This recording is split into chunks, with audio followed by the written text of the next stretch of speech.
Yeah, because Masks were cool. All right, welcome to the podcast, huh? hey, So this is Ryan Moore, Ryan Watton. oh, wow, just give our names right off the bat. I was thinking we'd go with pseudonyms, but hey, since we're here, let's go ahead and let's pass out our security number, social security numbers. 468-27. Oh wait, no, probably not. No, no, no. That's but I mean, you gave all right. 38418 Yeah, 6238. that's it. That's too many numbers.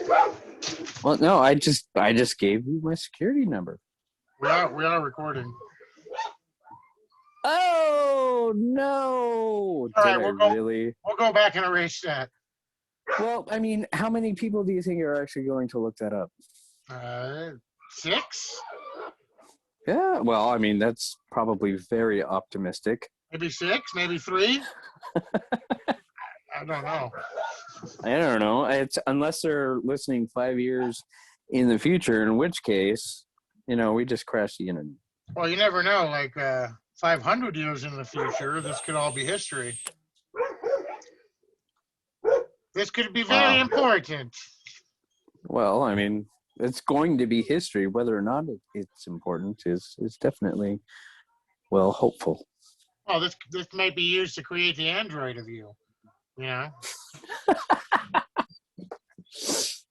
The android of me. All right. Well, I mean, they already got your social security number. do you really think that the people creating the androids are going to like seek out some former Ren Fair guy that means nothing We to got to think create about it. their prototype? Yeah, I don't think so. You got to think about it logically. What are the things that people want to do? They want to be immortal, right? And they, Right. and they like history. So if you have all the time in the world, why would you not recreate everyone? Yeah, but rich people only care about their history. That's my point.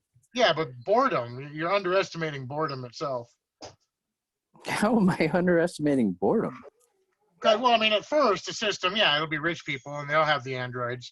But when they figure out how to live forever, they'll get bored and they'll wind up doing everything. So they're Everything, gonna everything they're you gonna can possibly imagine, they'll do. so they're gonna download past YouTube videos and try to recreate the personalities in them. Sure. Well, not just YouTube videos. They'll use everything that they can from any phone calls recorded, Facebook activity, YouTube videos. Right. I mean, people like us, we have half of us will be invisible, but like people that were born, 6, 7 years ago and beyond, they'll have a complete composite of each one. I Right. wouldn't say complete. I wouldn't say complete composite because experience. Well, no, It's epigenetic influence is actually pretty big. it wouldn't I be. mean, they can infer personality and genetic traits from information that they have, videos, voices, recordings, medical records, et cetera, et cetera. But I mean, how one reacts to the environment is not something that is actually predictable unless the AI actually gets that big. Or unless it is something that's completely predictable. Well, Based on, whatever. maybe. I mean, perhaps we are in the simulation. Already. Yeah, see? Now you're talking. But You see? let's put a pin in this. All right, let's put a pin on that. All right. So then maybe in 1,000 years, my Android will put a pin in something relevant like this, Like just now. Like exactly like what just happened. Ah, crap. It's like when you're looking at yourself in a mirror and you have a mirror behind yourself. We're Kind of, already there. Maybe. maybe. Who knows? All right. So we're going to do this podcast. We're going to need people to ask questions. We'll answer questions here. If you need a question answered by, Freeway, Raiwa, lay it on us. And in the next podcast, we'll be able to answer it. Or you just rage against the machine and just bitch and moan. Or you could, And if you do choose that, there's going to be some fun ranting in retort. Absolutely. I prefer to rage on behalf of the machine. I didn't make that up. That's Wow, he sold out already. I I'm know. impressed. I can't believe we have 80,000 people viewing this right now. We haven't even released it yet. Shush. Shut up. They don't know that. Oh man. All right, so like on the list of topics I would like to cover through our series, and we definitely don't have to get to each and every one of them now or even next week, but I mean eventually it's just talk about different shit, including, you know, the esoteric and, you know, politics and religion and your mom. All right, probably not your mom. Wow. Yeah, no, see, I took the low-hanging fruit because I'm new to this. I'm not actually versed in continuing a conversation. Yeah, So, I'm not too great at this yet either, but I assume, you know, it's new. We'll get better. yeah. So, and that was the general mom, by the way. There was nothing specific. That was just, you know, like the jokes. At any Hey, rate. you pick what you want your Android to say in the future, bro. I don't. Yeah, I just offended the entire audience, and wow, what a great start. But that's okay, because I kind of want to offend some of the audience if we get that big. Because I mean, politics today is very, very polarized. So what do we want to talk about with politics today? There's so much to talk about. I mean, well, I mean, Trump almost did try to, you know, have Congress taken out. Just saying. yeah. Well, no, wasn't he found not guilty of that? No, he was acquitted. Ah. So pretty much what happened was they held an impeachment hearing for the January 6th insurrection, which was pretty bad. And when you see videos of what happened inside, Eugene Goodall, shout out, awesome guy. The mob was really, really close to being in the same room as some of the senators and congresspeople and even the vice president, Now, Mike Pence. why do you think that they were so close? Because we have video evidence of it. But However, no, my point. Why do you think that they were able to get so close? Well, the Capitol Police we actually have evidence of that too. I'm not saying we have proof of anything, but the National Guard was not called in. And specifically, we have a phone call with Kevin McCarthy, a representative from California, who was trying to get Trump to call off the insurrection, and Trump wouldn't do it.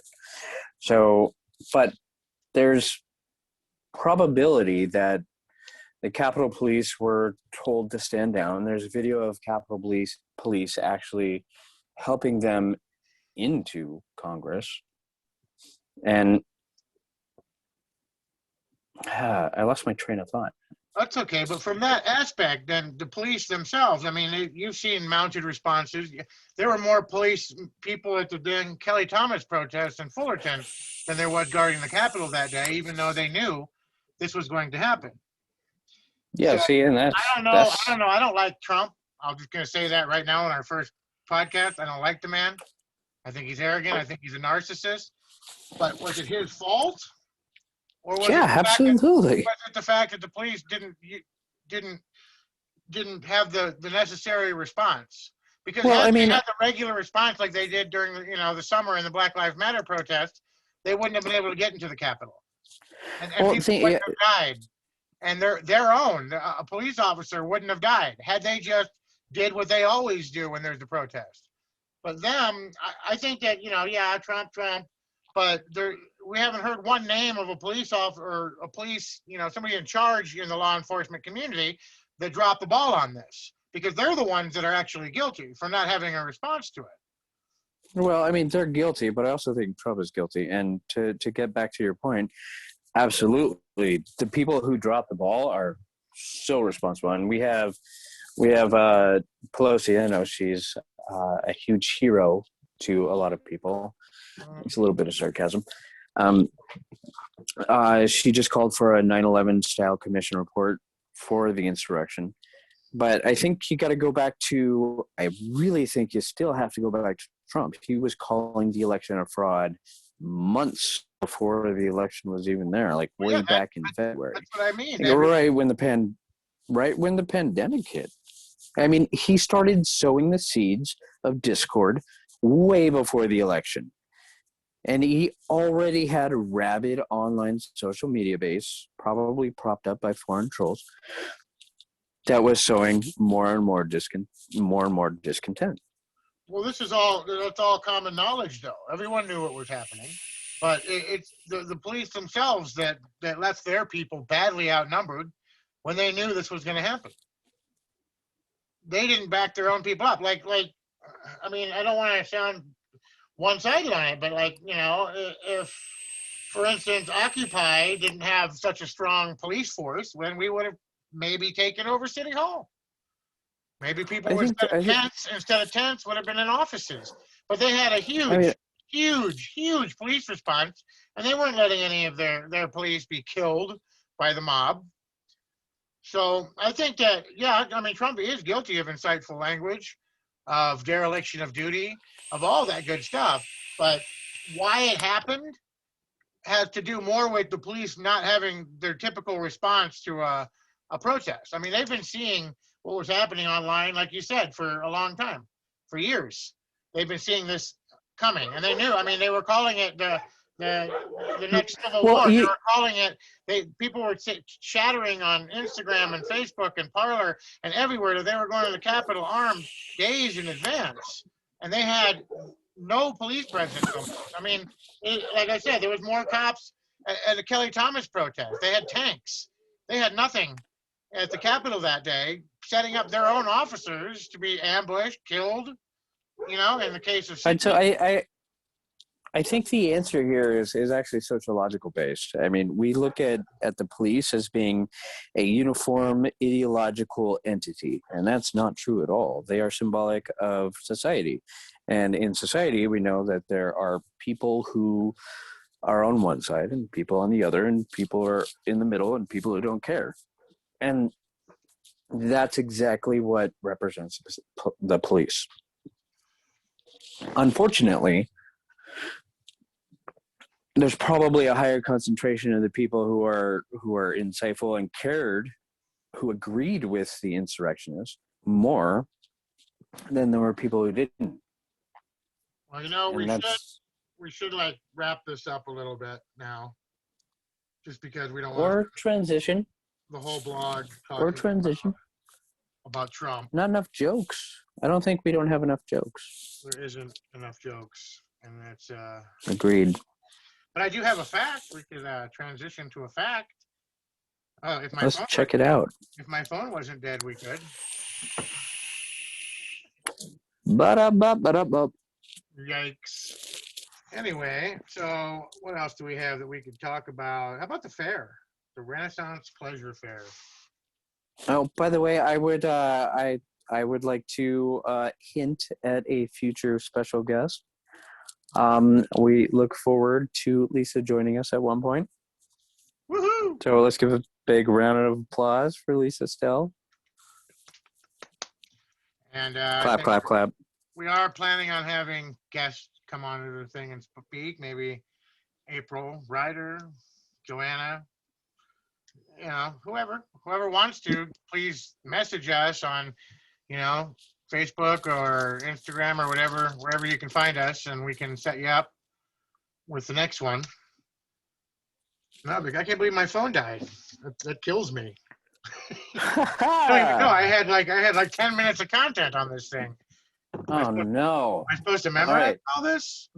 Well, I mean, you have a good memory. Think of one of them. I'm thinking. Remember the pirate ship? Hells yeah! The Renaissance Fair. We used to, for our listeners that don't know, Me and Raiwa met at the Renaissance Fair, Pleasure Fair. Whoop, whoop. I We was did. born there, actually. We worked there for quite a while, doing canopies, burlap, beverage, general shenanigans, prank wars. We built a pirate ship um, in the food court of the Renaissance Fair, and it was pretty cool. It was like a culmination of a lot of the people that worked there wanted to do something more to give back to the place. So we built a 3-story pirate ship, which people partied on. We had a 24-hour bar. We had 24-hour water balloon wars.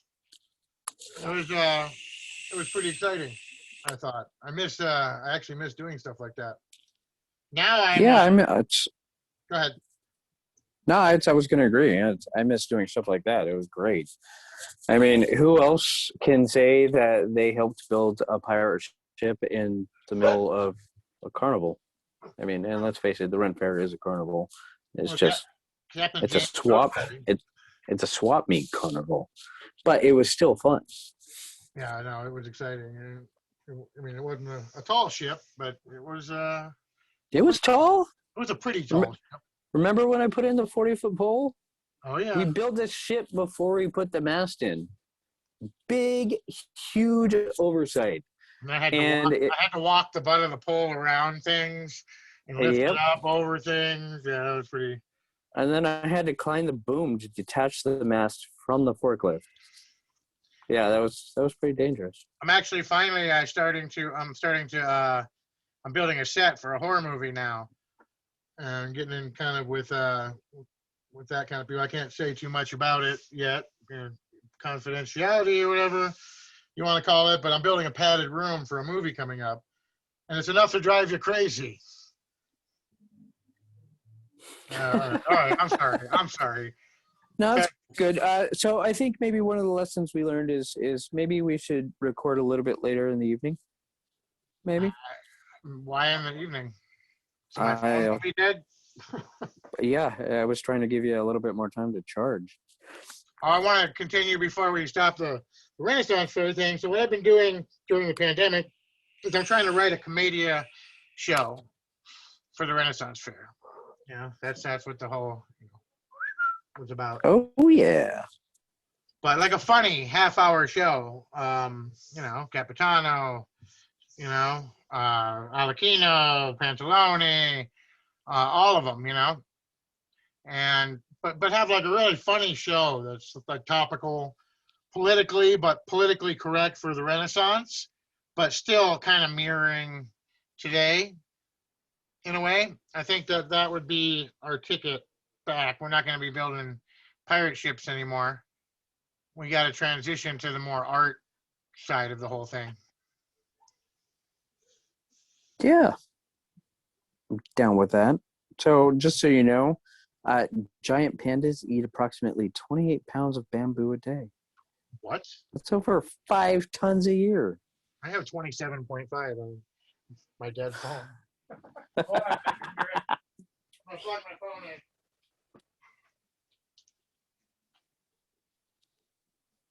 I got one of those new lightning chargers. It charges your phone 3 times as fast. Nice. Pretty cool. So I should have more content in at least 4 or 5 minutes. Nice. Well, I mean, there's lots of stuff to talk about. I mean, I want to talk about, commercials and how it's pretty much just a pack of lies and how we've been raised on accepting that we have to listen to lies every day.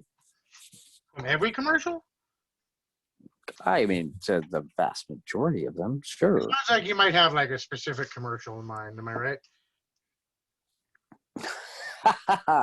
Well, I mean, if we went that direction, infomercials, holy crap, they're the worst. Remember Let me tell you. Which one? You remember that one with the girl that was at the protest and she gave the Pepsi to the cop and then the protester? Oh my God, you mean the totally socially tone deaf Kylie Jenner commercial? Yeah. No, and the only reason I know about Kylie Jenner is because everyone on the internet keeps talking about her. I don't care about them and the Kardashians, and they're completely, stumbling into riches because of what's his face lawyer guy. Yeah, no, I mean, that was a bad commercial. But when you look at what commercials do, it worked because people were talking about it, and people are talking about it as a Pepsi thing. Well, And that's I will say in today's world, though, commercials are almost obsolete because, I mean, who doesn't just skip them these days? Who's really sitting there watching commercials in real time, waiting for their show to come back on anymore?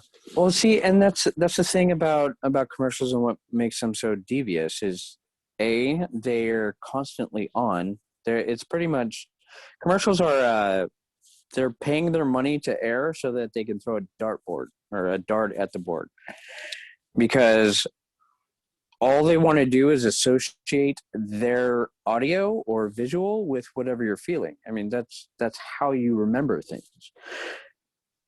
So it doesn't matter if you're necessarily watching them, because back in the 80s, there's a reason why they turned the volume up during commercial breaks. It's because they expected people to walk to the kitchen and open the fridge and, get a snack or use the restroom. So they wanted to up the volume so that when you were away from the TV and not watching it, you would still hear it, so that there was still a possibility that their brand would be associated in your memory. And that's why it's all about repetition, because the more times you hear it, no, I mean, that's actually how it works physiologically. And that's a problem. That messed me up when I was a kid, because I'd sneak downstairs to watch TV. I'd be watching, like, something, Moonlighting, I don't know, whatever show. And then I'd go in the kitchen and the commercial would come on and it would be like, hey, and it's a run, be in big trouble. Yeah. And see, I mean, you probably don't remember the commercial, which is a big failure on that commercial's part, but you remember the show. No, but what about the jingles? I remember all those. Oh, man. Koala Yummies. Yeah. I never, ever, ever had Koala Yummies, but they played that commercial during when I was in like 4th or 5th grade, during the commercials of the cartoons that I would watch after school. Koala fucking Yummies, man. Apparently it's some great snack that kids on skateboards would, go on ramps and eat while doing a flip or some shit like that. I don't know. Never had them, but I still remember the goddamn jingle. I mean, I might even look it up on YouTube, see if it's there now. Well, see, now why Koala Yummies. It's gonna move you. Oh, you remember it too? No, I remember. I don't remember the koala one. No, I was thinking about Juicy Fruit. Juicy Fruit is another one. Yeah, no, I mean, see, it's insidious, and it's all lies. It's right to you. It's all lies. So definitely in the future, I want to talk about commercials and their lies. And I wouldn't even mind like having a segment where we're anti-TMZ, because actors are liars too.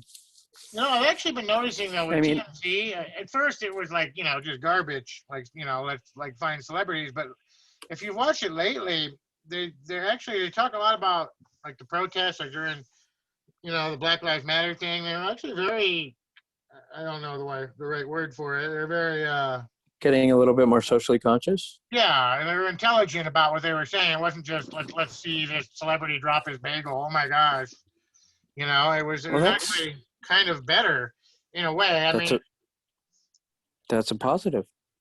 Yeah, that's good. I didn't know that. I don't actually watch them. I just know they exist. What are some more of the jingles? Do you remember any more? Come on, there's like millions of them. I don't know, but I think I'll try and remember. I mean, like I said, I want this to be kind of a future segment. What was the Mentos commercial? But that was a good one. Wait, man, what about the wasn't an Esco, the Kodak? What would you do for a Klondike bar? Oh, it's brilliant. Hey, hold on 1 second. I'm